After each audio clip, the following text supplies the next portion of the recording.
Alright, with this next pit stop with the retrospective, I'm sure by what I called this video, you know what it is, and we're talking about the Slayer games. Yes, out of everything that we have talked about from our journey here, we must take one pit stop to the video games. And trust me, there are gems here. But to fill you in because of goddamn copyright, last time of this retrospective, we've looked at the movies and the OVAs, and during the time of the anime series, and knowing and learning about a exclusive character. She'll be missed on the silver screen. May your fun bags and figure be missed. That will become beloved by the fans. We've seen them bond, have clones, and a weird timeline loop, but to make sense of it, it's pretty much just an aneurysm. Girl bossing, and she'll make a comeback sooner or later, right? But now we gotta go into the big part of the media blitz, in which it was the video games. But before I actually describe anything, shout out to English patchers. They're the real ones of the community. So that means that we're gonna be looking at a lot of things about these games, from how they play and how they function, and most importantly, how these games feel to play. In which we got 5 of them during the peak of Slayer's popularity, in which one of them's on the PC 98. Oh, we got something new to try. But before I actually get into the whole introduction of this, I do want to put this disclaimer that I am not going to be talking about Guardian Tales or Puzzles and Dragons, but I will give my knowledge to Heroes Plantasia and Magical Battle Arena. Why? Well, to keep things in the best way to describe it, these games aren't Slayer games. They're collabs that feature our lovable hero right here, but overall we're just going to be talking about games that are Slayers first and not just including our favorite character, because if so, I can make this whole video about body. Knowing that we have 5 games and a visual novel to play through, and so grab popcorn and whatever drink that you have, because I'm sure that this is going to be another long video for me to produce. But enjoy.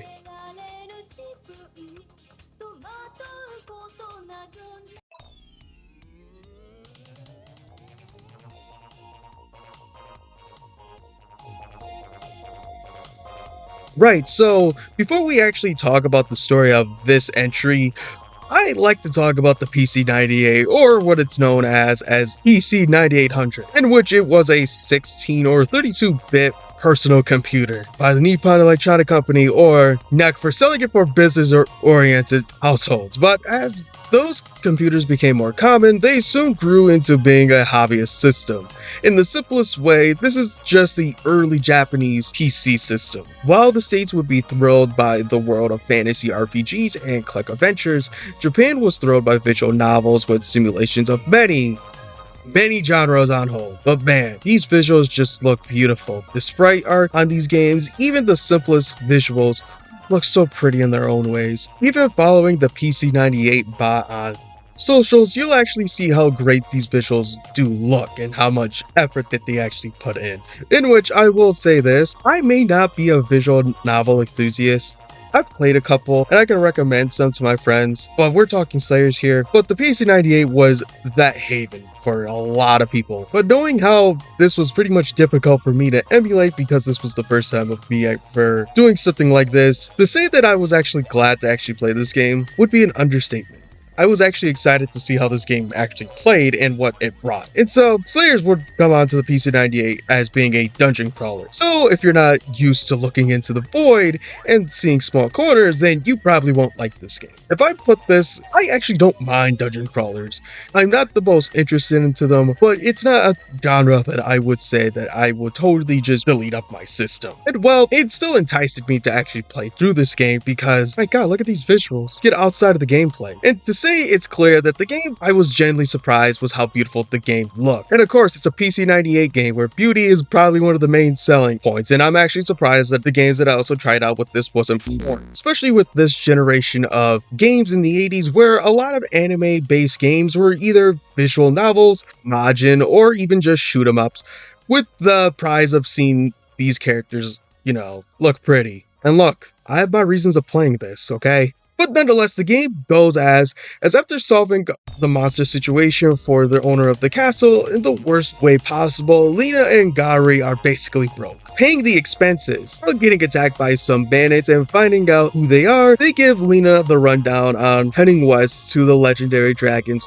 worth millions. But staying in Wayland, they get word on a contest and decide to help out the contestant Kim. Then they start the game from getting my hand on it with the other things. If you think this is going to be a main episode of Slayers, you'd be wrong. This is a side episode, baby. The best way to put it in this way, that going through the story, you gotta be persistent enough because holy hell, you'll feel lost in minutes playing this. As yes, it's a dungeon crawler and that's the gimmick of it, but this isn't something that, like most RPGs, would have with elements seeing the crawl spaces and saying this is awesome. Sure, it gives you a bone with a map, but your characters are controlled by AI unless you are just playing, besides you as Lena. As everyone from Gowry, but he takes the second slot, you can also have characters such as Naga, the Goddess, Amelia, Prince Phil, and whoever you want in your party that can be controlled by AI. With some characters from Slayer specials, light novels, or characters that made the game along your way, it does keep things casual with the modern standard with not having level ups. The only real issue is the fact that with the few dungeons that this game has, it has a lot of shenanigans. There are times that it will be required to warp to places throughout these levels that you think that it would be easy to mark to help you navigate through these maps. And well, the hell is making a map or going through a walk? Yes, the biggest issue with this game is the simple fact that as much as these maps help you, they miss the biggest piece, in which is that there are so many spots that you have to teleport to go into different locations. And if you don't keep a mental memory of it, you basically just get yourself lost everywhere. And I think a lot of people would agree with me when I say this. We hate being lost when we play video games. So you might as well treat this as the before times and get some graph paper on standby with a marker to tell you where to go, because this blank map is absolutely useless. Well, to know buying this would actually let me see everything, but having the biggest issue is that I don't know where the teleporters are, in which when you get teleported, you're lost again and you don't know where you are, in which they don't tell you that until you go onto the teleport. But this game after that is one of those games that has the charm of what the source material has. With comedic expectations, with the story after, you do get some charm with these characters and other things. God, that's the thing with this game. The game really wants you to enjoy the light novels and the experiences, and having these characters in it and their own stories is what makes it fun. It's more of one of those things that this is a treat for those fans that read the books before watching the anime, in which that's not a bad thing actually. There are some things that I do enjoy about it, and it is that playing this game is actually worth of going through the stories. Like again I said, the visuals for the story just makes this game the icing on the cake. The characters do look like how you expected them to look, especially around this time. And most importantly, you gotta appreciate the dithering.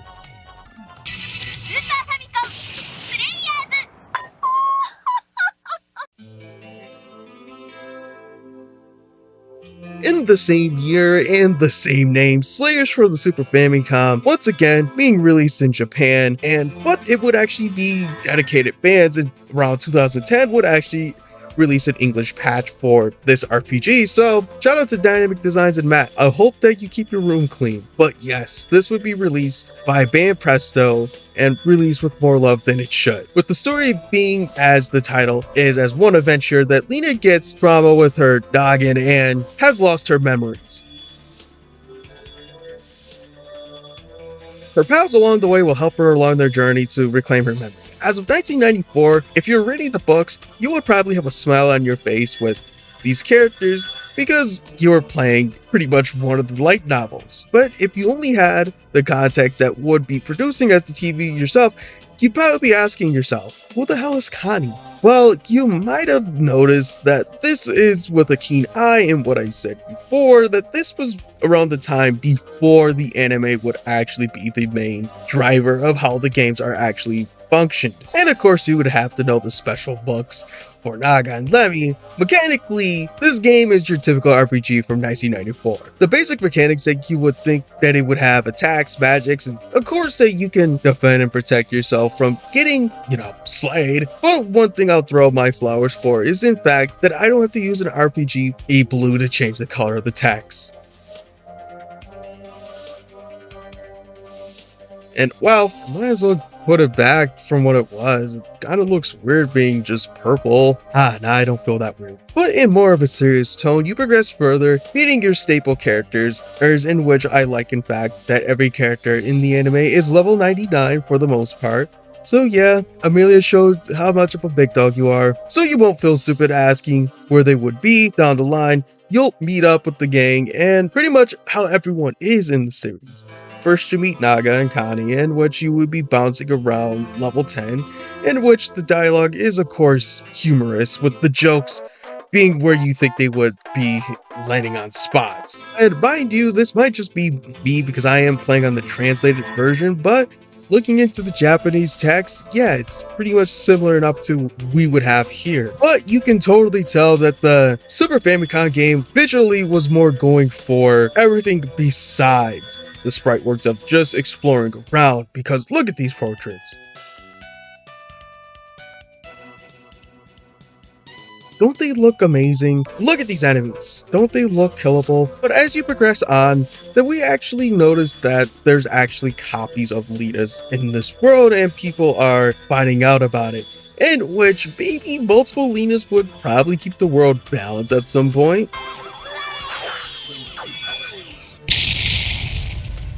Oh, look, I'm gonna give you a spoiler warning, and all these games are gonna have spoilers on it. So if you really want to try these games out, you might as well step back and try them out before actually continuing on to this video.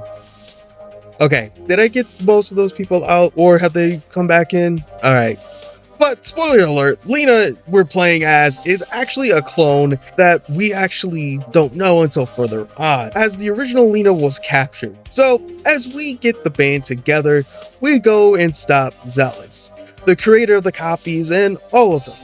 But why would she be doing this? Well, for one, world domination, and two, having clones of one of the best sorcerers is such an easier task to do this with. But we take her down and getting the real Lina inverse out, in which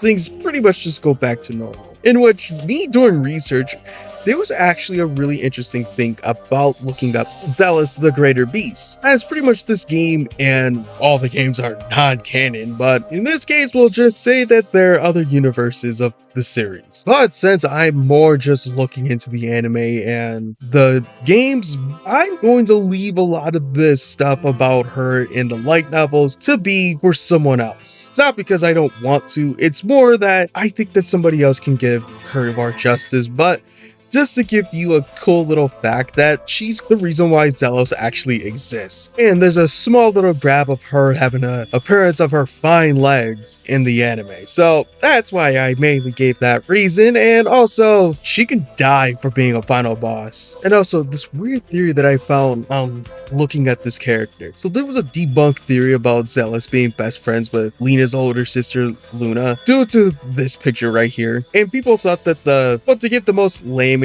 picture, that the wolf is actually Garage from the first part, which, yeah, it's one of those weird things that had to be explained because of speculation, but cool fact. But I actually really enjoyed my time playing this Super Nintendo or Super Famicom RPG. But I would probably say this, if you were like me for a good chunk of playing through these games, you haven't played a SNES RPG in a while, so you took that big clump of rocks hitting you in the face for most part of it. But I can totally see why fans would absolutely love having this game, because it's more Slayers at the end of the day, especially having these character portraits. I bet a lot of people that played this game, especially around the time that Slayers Comeback was around and this becoming readily available for people in the West, to actually experience these characters before digging further into the lore. And for an RPG, especially around this era, this one was a pretty short one, for only being 8 hours. Or for me, 10, because guess what?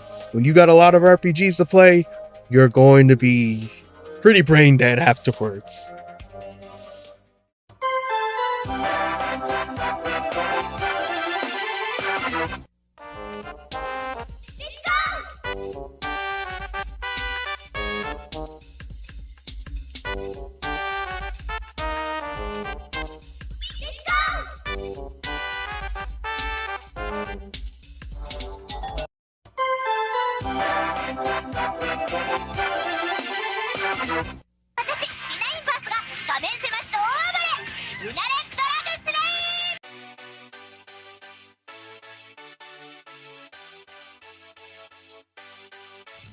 Oh look, another RPG. It's like I'm gonna be a tactical RPG. Finally, a burger that isn't made of beef from chicken. And it's Japanese again. Wait, is there a patch?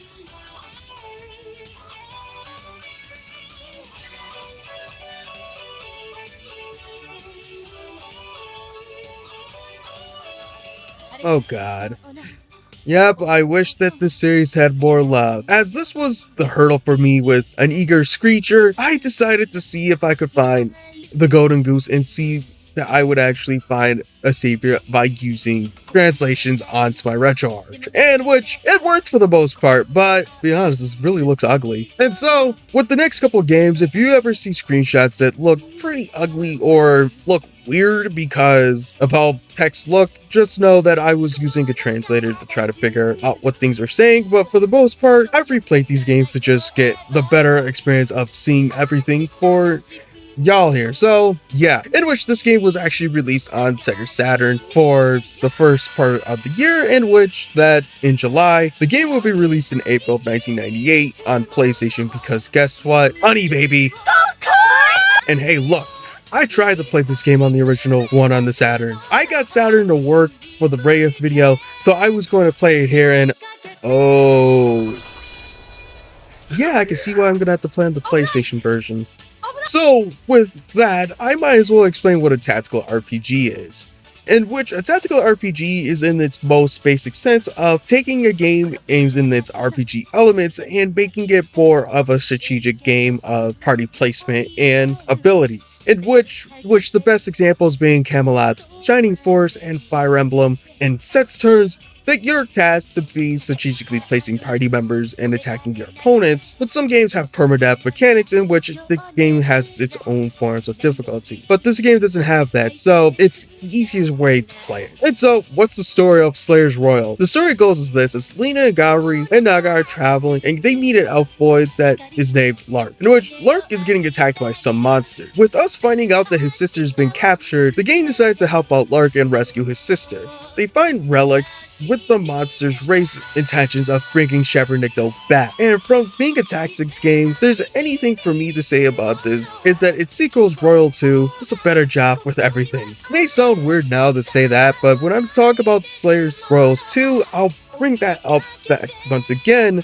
But the main series stays are here. Of course, you have Naga and the characters that are going to be in this game because of story reasons. But of course, if you're like me and you don't know what's going on, you're probably going to be stuck in the first battle, because guess what? This game is sort of difficult. So if you're like me, I looked up a guide, in which the only guide that I could find was in Spanish, in which the help of copy and paste tools and translation, I actually got to play this game with some pretty easy guides to help through. I don't know why I put that in the script, I thought it was just funny here. But as the campaign continues, that we usually get our usual gang of bio inconveniences to be playable, in which character stats are not really changed up for the most part, besides rest. So the battle modes are tested, just trying to roll through in the game, in which is why it's just basically a tactics game. As much as these characters do grow and do get things to help you out, these games are just pretty much what they are. With this one having a more basic system for healing up and giving boosters to your characters, Royals 2 actually gives the party more reasonings to have specific rosters on your team because of the time of day and being rested. And as much as these characters can't be really changeable, it's more better to know what your strengths and weaknesses are than just going in guns a blazing. I swear the biggest issue in this game specifically was just how hard it was to actually navigate through because of all these menus. In which that this wasn't hard, but especially for me, a ego screecher, that this was just so difficult to find the next part, besides looking up a guide and learning about what to go instead of just clicking everywhere, figuring out, oh, I can't go there. 5 minutes later, oh, I can't go there. In which that would lead into Royals 2, in which, oh, it's the same problem, which that would be released in September of 1998 on the Saturn and July of 1999 on PlayStation, in which, well, I noticed, PlayStation kids, you're getting Slayer games left and right. I'm sure the next one is going to be on your system, right? It is. But this game is a sequel, more or less, with things just being more of the same, that Lena gets summoned to the local Sorcerers Guild, in which they learn that a group of bandits stole a valuable amulet that the church and the two imposters imposing as Lena and Gowry, in which alongside Naga was reportedly revolved defeating them, in which the priest Roberts revealed that the amulet is a key to unlock the 5 ancient towers created by the legendary sorcerer Ray. So Lena and Gowry has the investigation and Naga shenanigans because of there's a damn clone of our characters. But here's a cool fact. I actually have a guide for this book, in which, here's some pretty pictures. I also have a cool fact about this eye catch. But it is weird for me to say this, that I actually feel more comfortable playing the sequel compared to the first one. It might just be that there was more pressure of looking around and trying to figure things out, as this one more streamlined everything to be more easier and more into the game than what was for me feeling dumbfounded because I couldn't know where to go, in which it was easier to navigate. Hell, it's even better because both of these games actually sort of don't have proper endings. In all seriousness, yes, there's a cutscene that ends the main story for each of these games, but you're just going to continue on playing because guess what? It's a tactics game. Who hates tactics games? In which, in the first one, that you do save the sister, and in the sequel, that you do get your money. The first one gives the conclusion which we can go down into Royals 2 giving the same thing, but after dealing with the first one, it's like McDonald's. You know what you want, in which you want the meal version instead of just the regular patty. That's what Slayer's Royal 2 is to me. It's just to me that Slayer's Royals 2 ironed out a lot of the kinks that the first one had and just made it better in that way. But also not just making it the same game. They put some things in it that to differentiate itself from it, in which to give you a proper sequel. It brought more strategies because of the effectiveness of your party being able to sleep in the time of day would actually be a factor that you would actually need to know a little bit more about your party besides just knowing their strengths and weaknesses. I'd even say this, that navigating through the battle system actually made these games more easier to play because simply I didn't need to constantly look at what I was looking for most times. It more felt like that they understood that there was a lot of people that just didn't get it, in which they wanted those fans to get it as much as the fans that like the first one. When spellcasting is easier, it actually gives more of a way to make things more enjoyable than actually just seeing battles just go band for band. The game cuts most of the real-time strategy elements to be more streamlined, but it does keep things in the pressing of combat. Yeah, you have to take care of your party members, but it's more of a thing that just feels naturally right in a lot of ways, especially in this game. I know there's a lot of other games that are more focused on it, in which those tactical games do have more impact on story, but yet again, these games are more or less games that can take a good day or two to take out of your day to especially beat. Especially the second one. The second one having about 14 hours.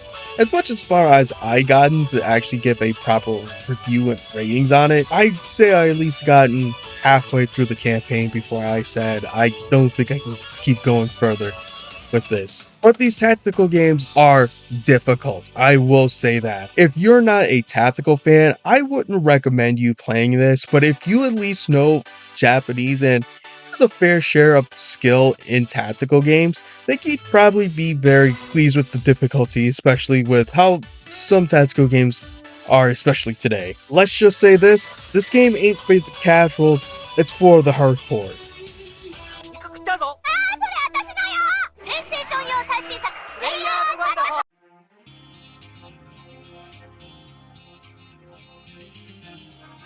But the fifth and final game that we have, Slayers Wonderful, was the game that I couldn't find an English patch for the original game. But this game would release in October of 1998, developed by Tam and published by Banpresto. And with the popularity of Final Fantasy VII, you can totally see where they got most of their inspiration from with this game. But here's the rundown of the story. And when I mean rundown, I mean I'm going through the whole entire story because this one was the one that I sunk all my teeth into. I may have played all of these games, and I haven't completed the Royal games as much as to be considered completion, especially the second one. But when I say that this is the one that I had the most charm to actually come back and play, it would be that one. And I will explain that too, but right now, let's actually talk about it.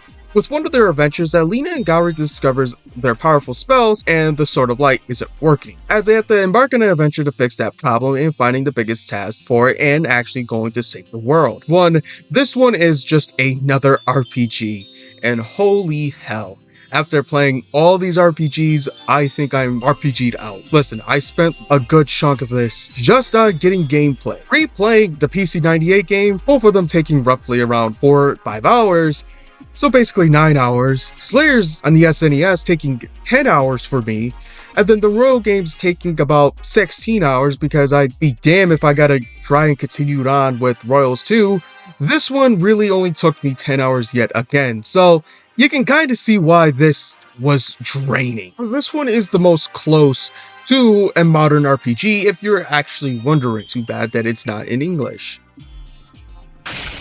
Because I'll be honest when I say this game kicks ass, especially early on. There's no need for grinding for me, especially playing the Famicom ones. The gameplay takes from the Super Famicom entry and giving it more of that formulaic as Slayers as we did before.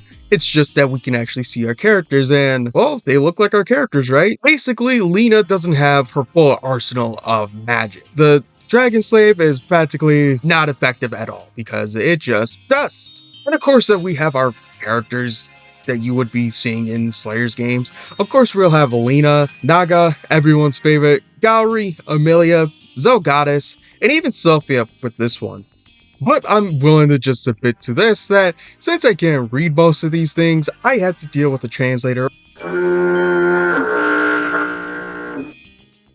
or finding a guide in which actually the battle mechanics are actually really fun in this one, as they're more basic as you would think it would be with some special abilities. It's what you would expect, and it's nothing like with the Famicom game where for the most part most of the characters could do what they wanted to do, but not having the best of abilities. I'd say that was actually the biggest draw for me, was that they actually color-coded some of the moves, so you would actually know that this is actually effective to help with healing or status effects. So, thumbs up for that one. And me being real with this when I say this, as much I didn't know Japanese, I actually got pretty far into, I would say, 2/5 of the game before I actually genuinely got stuck and needed actual help. Hi, editing Jarf. I just wanted to say that if you actually look into the gameplay and actually find the footage, I actually got pretty far and I actually completed it in my own time. This was just recorded like around the end of, I guess I would say the end of the summer, and I recently just finished it, so most of the gameplay is actually recent. So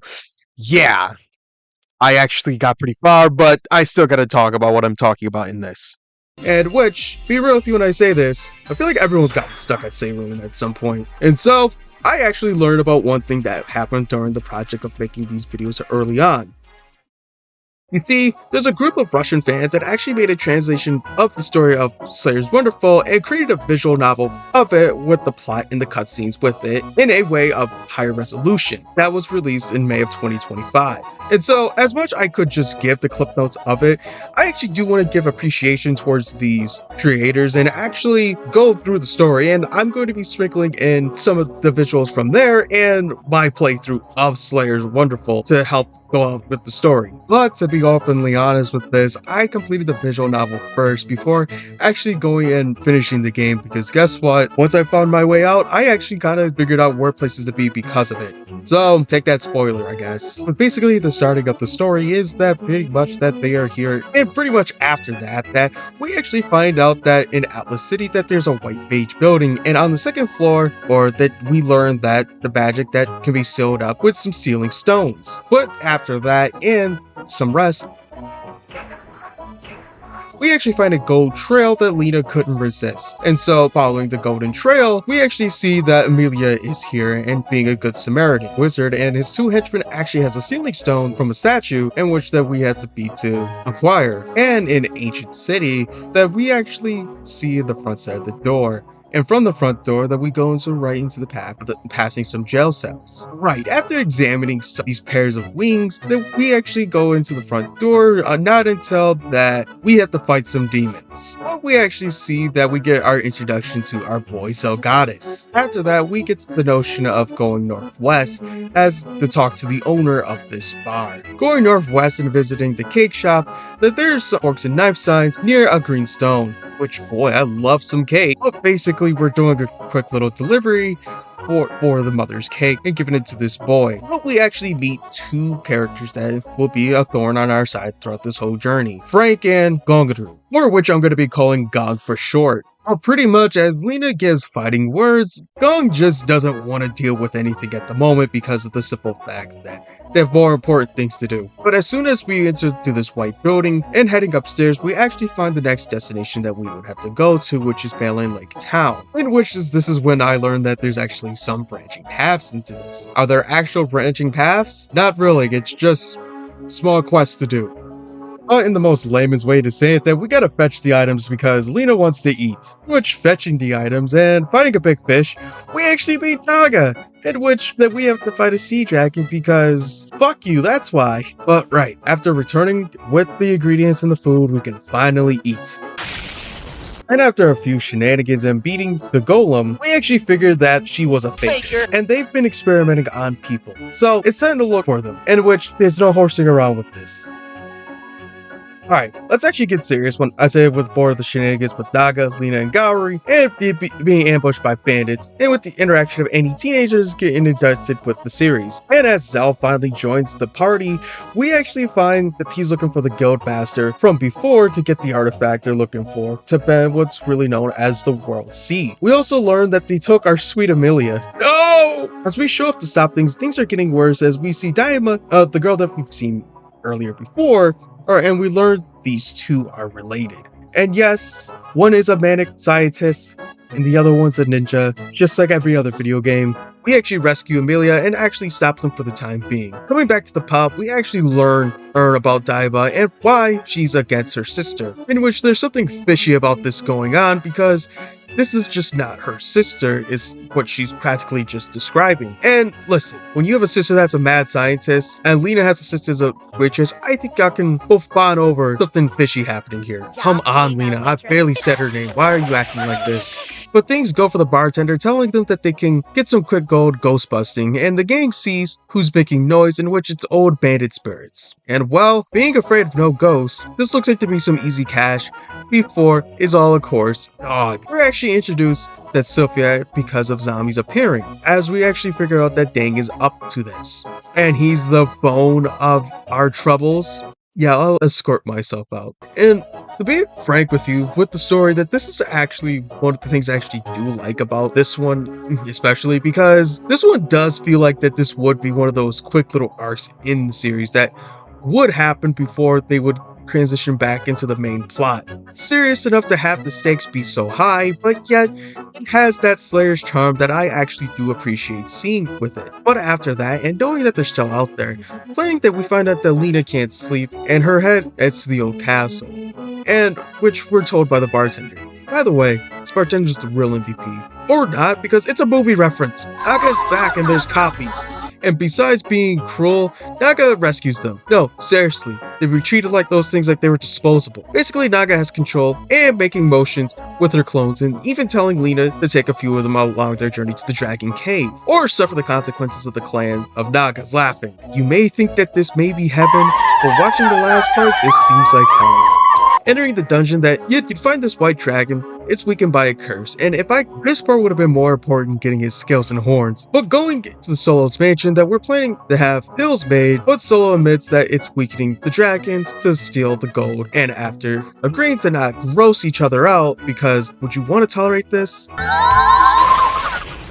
Lena finds a couple of clients, finding out, hey, and she would return with the crew, being scolded for a bit, but they're going to slow down to gather the info. Lo and behold, that we learn Zell has a thing for fashion, and Lena thinks that this is fishy. Well, it looks like that Gowry is down also, and Amelia wants to know, oh, there's clues. Poor Sophia, you're not model material, but you know what?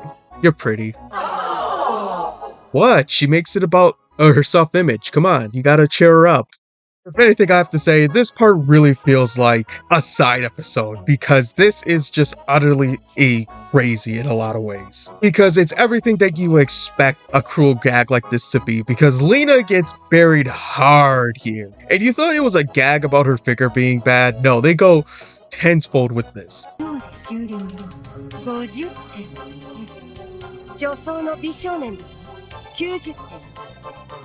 うちはお子様、モデルはいらない。0点。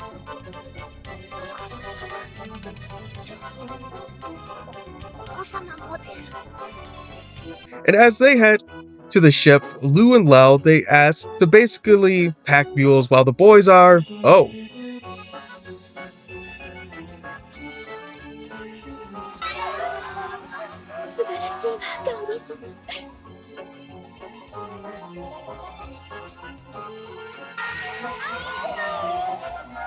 I feel you, Lena and Amelia. Anyways, we notice that damn dog again, pulling some strings, giving sweet nothings to this judge, but the next day that we learn that she's escaping and we're not going to let that happen. Weird to say it, being sailors oddly fits them. Well, getting taken down, getting back to Lena and Amelia, Zell described for a moment, and with help of a banana vendor, they progress to find that dang dog. And like their manuscript, it's not the Claire Bible, but it's the Claire Lily. Let's look pretty. I know, Zell, you will co-sign on this, right? You bimbo. With the chapter ending in a weird but going way with the festivities. Without finding the clue, they go to a park called Goblin. And it sounds worse as you think it would be, because it sounds like you would be going somewhere like Gary, Indiana. But, well, going to Fairyland, they actually find a special person with a criminal record. Yes, Zelos. As we find him that he's here for fun. Once they're all in, breaking crimes or not, Lena and Gowry gets in by costume, and yeah, with being stage actors beforehand, a juicy fruit, and even singing, Lena, I think this is your cutest attire. As they find the scientists, with one little swoop, they were able to escape the fit and enjoy the park. And well, as much they had to fight goblins, demons, and other monsters, find out who's been looking for Gabi and Goki, and get a key to rescue them and the caged creatures. But the plan is going into place as Viola, the scientist, figures her weaknesses was the pool of magic that Lena has.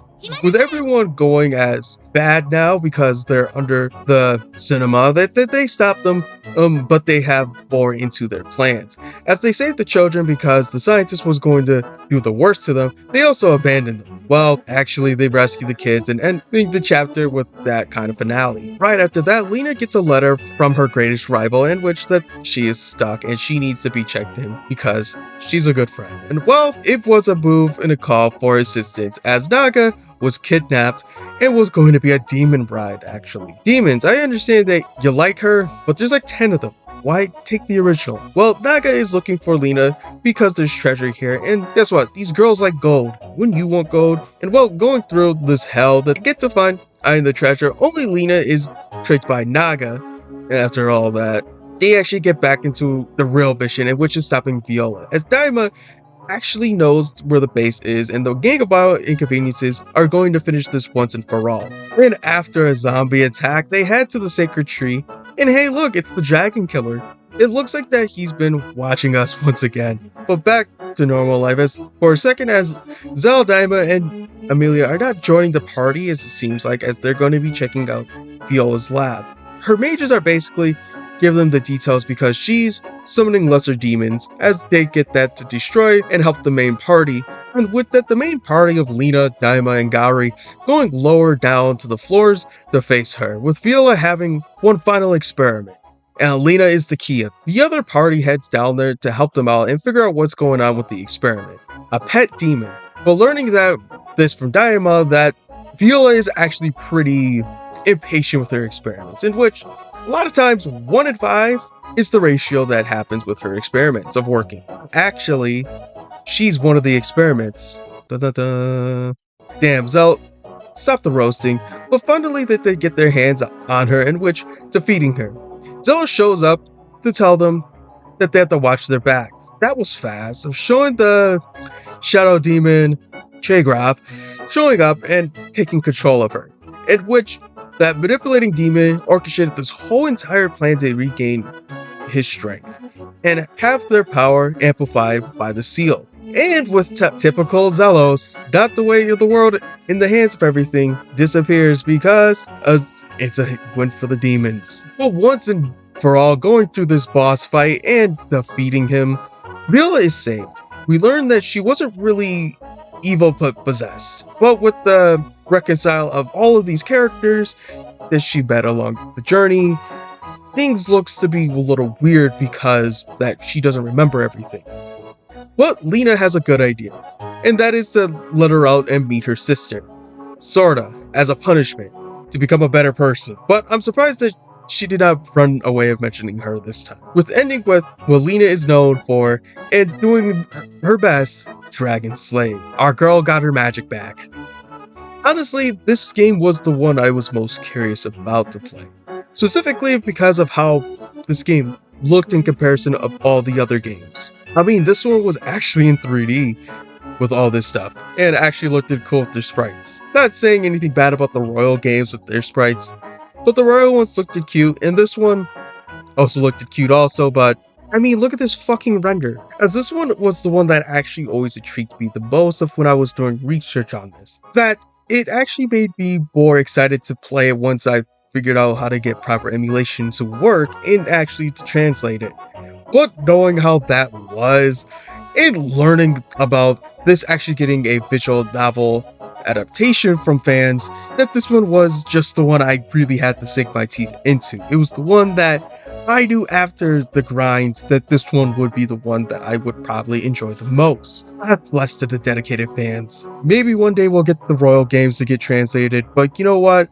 I'm happy for this one. If anything, if I have to give a recommendation towards all these games, I'd probably say that you should play the Famicom and Slayer's Wonderful if you really want to just test out the RPG sense of it. If you really want something on the visual side, I definitely would say the PC98 games are your friends. But if you're really a tactic head, you should play the Royal games. But if you're not, or even a novice at it, it's going to be difficult. Just trust me. Brute forcing that game, you had to learn a lot of tricks to really go through it. And look, I'm too drained out of playing RPGs. I'm mentally done thinking about them. So, next time, in Slayer's Retrospective, we're going to be taking one more sidetrack and we're going to space. Why? Because we have to look at one more series to actually get into the final destination of everything, in which that is Lost Universe. Trust me, it will all make sense once I'm there. But, until next time. Hey, I actually appreciate if you watched all the way through here. It probably haven't gotten to where the show video is after looking at how much audio that there is, but you know what? I appreciate if you actually got here and watched. Yeah, I'm slurring my words. It's like 1 o'clock of me recording this, but pretty much I just want to say I appreciate you coming and watching these. I know one of them got copyright striked, and so please go on the Patreon. I just put it there for free. I'm not charging you to watch it. Or whenever I put on Daily Motion, that's always an option too. But until next time, leave a like, leave a comment, and subscribe. It helps me with the algorithm, and I hope that you have a great rest of your day. Bye. In which I had like a weird realization of reading through these scripts again. Holy hell, they must have really liked that OVA of Slayers that Naga turned to multiple clones, because holy hell, they used that for multiple games. But at least when somebody finds this and actually says, hey, this looks cool, let me play it. And then discover, holy shit, this is fucking tough as hell.